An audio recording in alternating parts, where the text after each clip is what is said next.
All right, we're going to do what we always do. We're going to get to the point. In just a minute, Future Pain is going to tell you whether or not the Insta360 Link 2 is worth your hard-earned dollary dues. But present Pain, current day Pain, me, needs to open the box first. So I'm going to get into it. You're going to see me from the future, and then we'll jump back into some of the features and how this thing holds up. Hey, it's Future Pain here.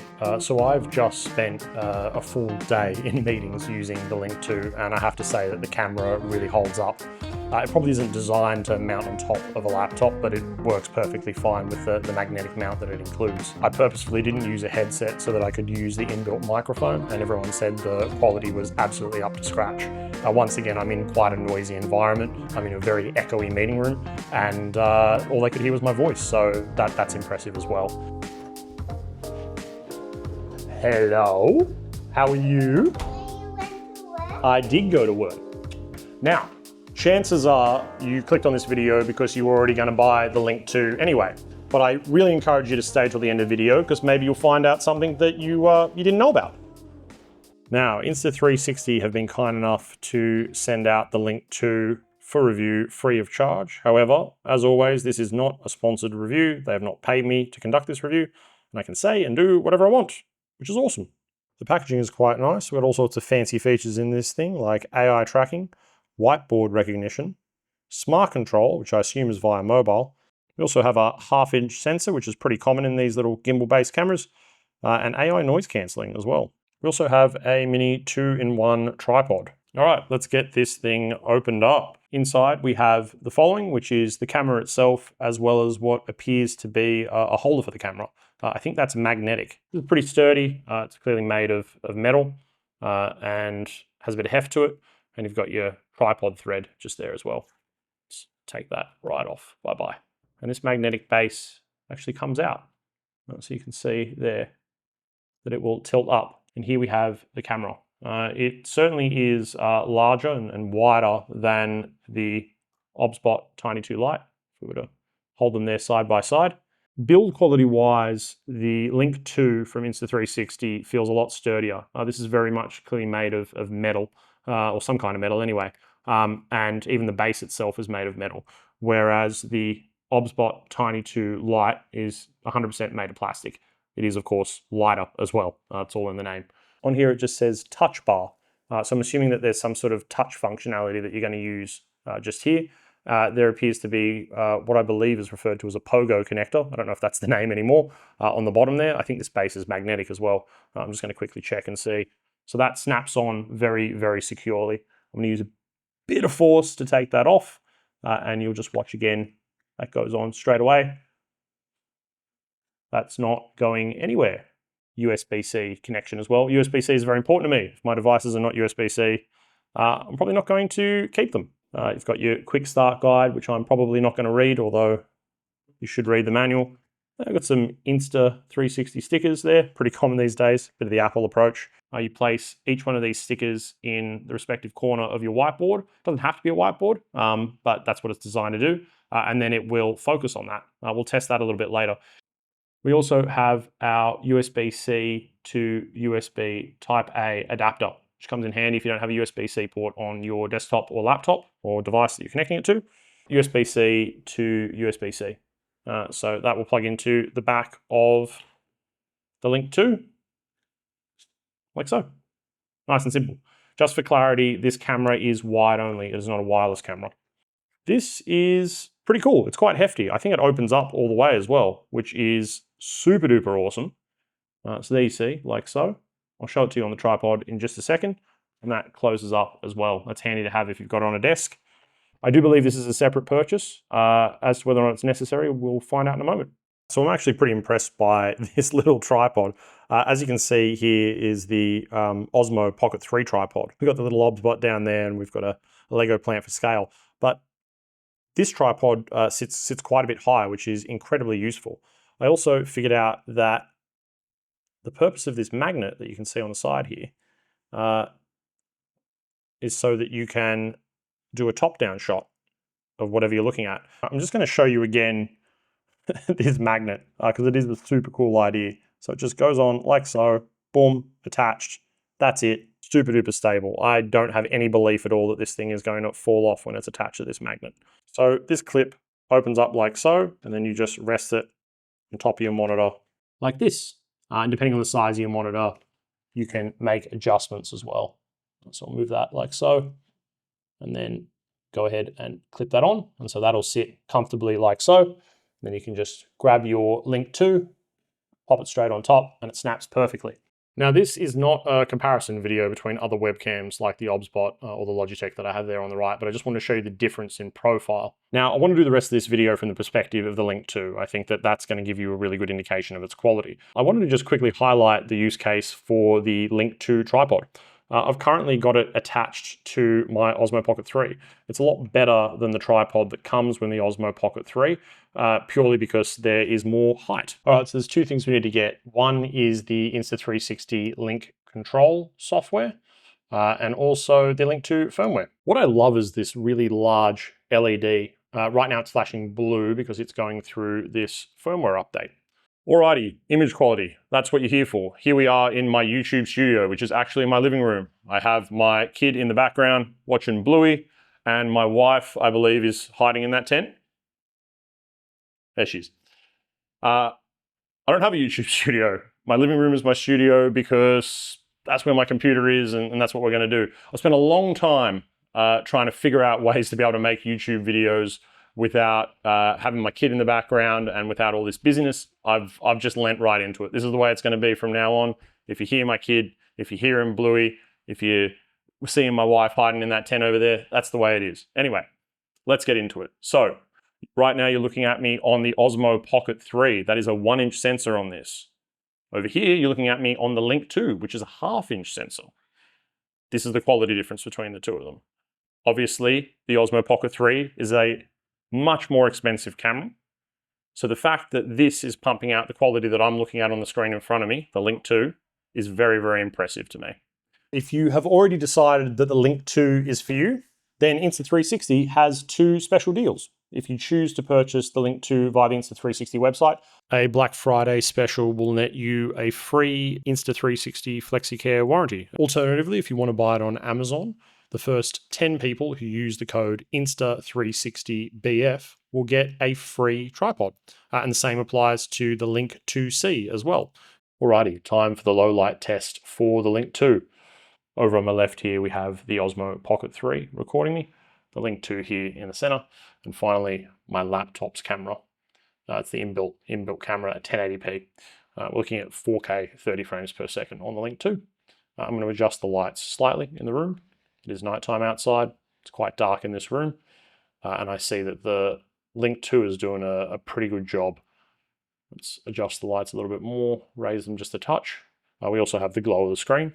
We're going to turn off the lights completely now and just see how that looks. I can still see myself. I don't know how often you would use your camera in a really low light situation like this, but it's good to know that it still works. Now we're looking at the interface here for the Insta360 Link controller software. This all looks immediately very, very familiar to me. So I can tell straight away what I'm able to do. We've got our view adjustments here on the right-hand side, and we can make some adjustments like so. Now, this is a camera that has a gimbal, and the gimbal part is incredibly important. There are a few different ways of being able to activate the gimbal. The main way that you can do it, though, is via gestures. So if I raise my hand like so, the little green light, which you cannot see at the moment, the little green light flashes and indicates to me that it has found me and it started tracking me. It's tracking me in what it refers to as ordinary speed. Ordinary speed is, I guess, medium, if you were to think about it that way. We can possibly speed that up. So let's go down to tracking speed here and have a quick look. We're going to change it up to quick, see how much faster it is. That is very, very zippy. Certainly a lot zippier than my Osmo Pocket 3 and the OBSBot. I don't think I would set it to that. Probably moving a little too fast. So we'll put it onto the ordinary setting. You know what? We're testing it out. Let's go down to slow. And that's the slow. So I'm moving from side to side. Now the Link 2 has a top tier 1/2-inch sensor that can do 4K at 30 frames per second and 1080p at 60. There is also a wide variety of resolutions in between. Depending on what you're going to be using this camera for, Either one could work well for you. I think for streaming purposes, 1080p at 60 should function. I have heard word that the 1080p 60 function is not available as of yet. However, in all of my testing, it appears to work. It works in OBS and it works in the Link360 controller software. So perhaps an update came through recently. Either way, I can tell you that for me, it has been working perfectly fine. All right, autofocus. This is pretty important. So right now you can see that it's focusing on my face and it's tracking me like so. Throw up the Xbox 360 controller there, nice and clear and in view. It's blurred the background, move back, it's me. And again, let's try with something else. It's a little Lego flower over here. So much, much smaller in size. I'm gonna move that right up to the camera and that remains in focus. Pop my head out, picks up me, pop my head behind it again, and it's picked it up again. And it's continuing to try and track me at the same time. Pop myself back in the frame there, and it's picked me up straight away. The Link 2 is very, very fast. So you want to be showing these objects in the center of the frame, otherwise it will prioritize your face. Hey, where are you going? I'm going to work. Going to work? Hey, do you want to do an autofocus test with me? Come here. Come here, come for an autofocus test. All right, see ya.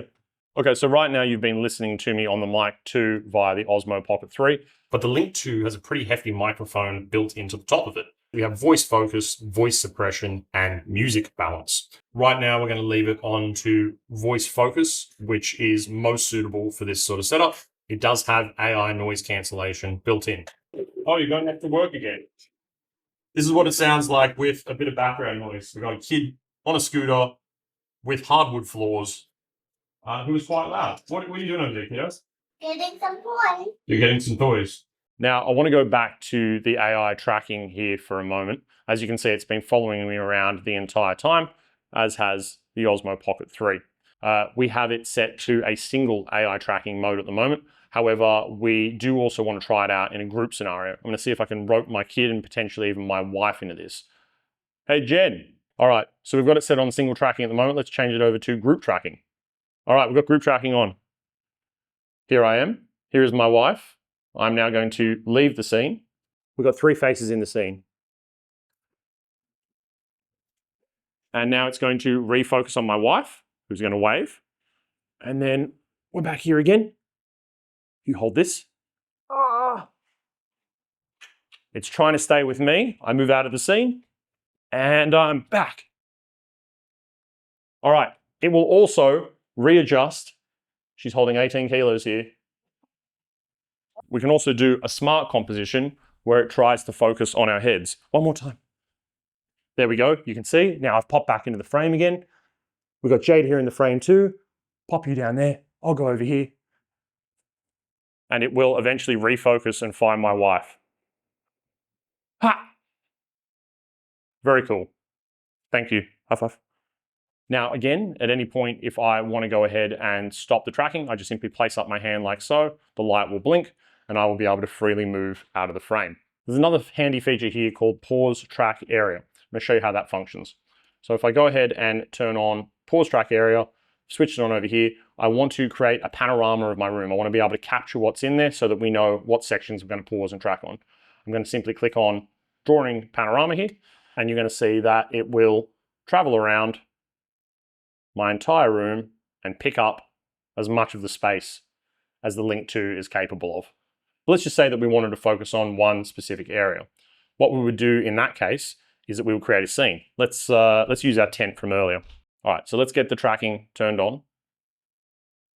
We're back in action, it's following me. But if I move over here and stand like so, you'll find that it will lock on.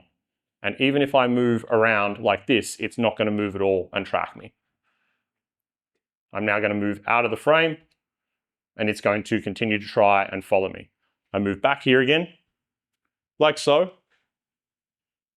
and it will lock itself back in place, keeping it here as much as possible. Now, apart from the hand gesture to be able to turn on and off the tracking, we also have one more. And that's simply a case of me placing up my hand like an L and raising it up like so, and back down again. And that's adjusting it all the way back down to 1x zoom. Very handy.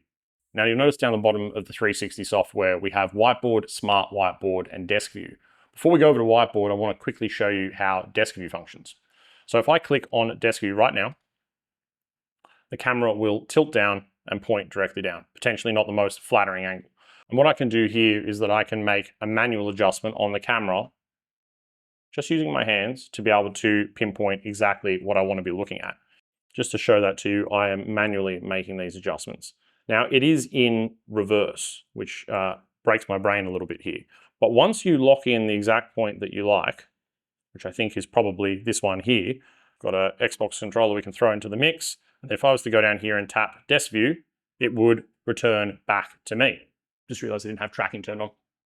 So it's returned back to me like so, but then I go ahead and I hit desk view again, and it remembers the position, which is super duper handy if you want to be able to lock in that spot. And that's where that handy tilt feature comes in as well. As you can see, I can tilt forward like so, and it's remaining stable and connected there. I don't have any worries at all that this thing is going to fall. Now I'm going to return it back to its original position like so. All right, we're now going to head down and I'm going to show you whiteboard mode. So I don't have the sort of whiteboard that Insta360 probably thinks I would, but I do have something different. Let me go and grab it. A kid's whiteboard. Now, if you remember earlier, I had these little sticker things. I'm using blue tack in the back of them because I don't know how many times you can reapply these and I don't want it to live on here permanently.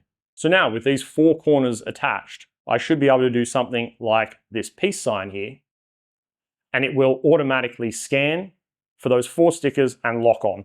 I can place my hand up like so, and we're back to tracking me again. We come back over here, hit it with the peace sign, looks for the whiteboard, and in just a moment, it returns back. Alrighty, we've got the Link 2 sitting on its tripod. And what I'm going to demonstrate now for you is portrait mode. You need to enable portrait mode in the settings in the bottom left-hand corner. So I've got to stop recording myself here so that we can enable that feature. I'm now going to go and scroll down like so, and you can see portrait mode. And we're going to go to 4K 30 for portrait mode. Flip me around. Now I'm going to hit record. And I'm going to tilt this on its side. And that's where that really cool magnet comes in. And now you got me vertical, which, you know, is not my favorite position, but you know, we're there. Is it tracking me still? Does it still? I wouldn't track anymore. Would it work? It does work. Staying on me too. That's cool. I like that a lot. This magnet is a very clever idea. Well done, Insta360. That is cool. All right, let's get out of portrait mode. I'm going to show you how this thing works with a mobile phone. Now, on top of all this, apparently you can control the Link 2 with your mobile phone. Up in the top right-hand corner here, you can say, connect your phone remotely. And apparently you scan a QR code, which I'm guessing goes to an app. All right, this is super cool. So come with me. So this has actually turned the phone into a web app. You don't even need to download anything. And I can go ahead and I can control all sorts of different features. So as you can see, I can rotate. We could also go and change it over to desk view if we wanted to, and it goes straight back there and then back to single tracking again. I'm very impressed by the fact that this is a web app and not something that I actually have to download and install onto my phone. I want to also show you privacy mode. So privacy mode is pretty cool. It's as simple as going ahead and tilting the camera down like so. And what you'll see in front of you here is that it says, taking a break, we'll be back soon, but the microphone is still on. So you can keep your microphone on and continue to talk, but people won't be able to see you. If you head over to more, you have an option to mute in privacy mode as well. And then we can go ahead and click unmute. You'll also notice this little circle here, which is the touch functionality. What I can do is I can flip it up like so. Here I am. And then for me to be able to turn on tracking, I can simply go ahead and swipe my finger across like so, my thumb, and then it will continue to track. And then we can go ahead and swipe back the other way again. You'll see that flashing green light indicating that it's no longer doing that. And here I am, no longer tracking me. We're now going to take a deeper dive into the Insta360 Link controller software. So as I showed you before, we have the ability to be able to make adjustments. We also have a smart composition feature here. So if I turn this on, it will zoom in on my head. I can do half body or I can do whole body as well. So to really focus on that, we then need to be able to turn on the tracking. So I'm now going to switch on the tracking by swiping my thumb. And now you can see it's zooming all the way on my head. No matter where I go, it's trying to focus on my head. We can do the same for half body. It'll zoom out even further still, and then whole body as well. So if I was to go ahead and slide this over here, you can see that it's doing whole body here. I want to go ahead and make that change.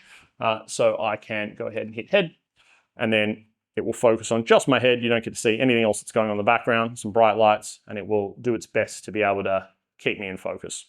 If at any point you find that you are no longer in focus because it's lost you, you can simply place your hand up like so. The gesture control will kick into play, and then it will continue to follow me. And that's where those gestures come in real handy. Let's turn off this smart composition because you're zoomed way too much into my face. We're now going to spend some time at 1080p 60 just to show you a couple of the effects features. So as we can see up the top here, we have our color options. You've got things like exposure, autofocus, white balance, and so on. You can adjust them as you like. You can also set a series of color presets as well. There are varying levels of blur. You can go all the way from 0 up to 100. I don't know why you want to turn on to 100, but it is possible to be able to do it. We have a variety of different backgrounds as well, including video backgrounds, which is pretty cool. The always favorite makeup. We have blush and peach. I'm wide enough as is. You can adjust the intensity as you would like. Again, for me, I would never use this, but it is a cool little addition and a bit of fun to play around with as well, especially if you want to play some games with your friends on Discord, switch on that virtual camera and then turn on Berry to really accentuate those lips. From here, you have the ability to be able to turn on your AI tracking, whiteboard, and zoom gestures. So if you have a tendency of throwing up your hand like this a fair bit for whatever reason, you will find that then it would turn off your tracking. You put your hand back up again, we'll get that tracking turned back on again. But if you didn't like that, you can go ahead and flick that off, and then that gesture won't do anything. I'll do this. It makes no adjustments whatsoever. Same thing, you throw up the peace sign a lot, it starts to get a little bit annoying. You head into whiteboard mode, starts looking for a whiteboard, you can switch that off as well. Voice focus is what we're using today and is the preferred option. Smart adjustment tries to find an optimal angle for your head as you're moving around. So keep that on or off as you so choose. There's also an option here for toolbar mode. If we click on switch to toolbar mode down the bottom, we can see that it creates a toolbar so you can access all of these features at the bottom of the screen. And that's a wrap for this one. If you do want to pick up the Insta360 Link too, then please make use of the links in the description below. It does help support the channel. And a big thanks to my family for participating in the video as well. It means the world to me. I love making videos for them. I love making videos for you. And I love getting involved in the comments below. So please, if you want to know anything, if there's anything I haven't covered, then you know where to find me. And I'll see you in the next video. Bye, guys.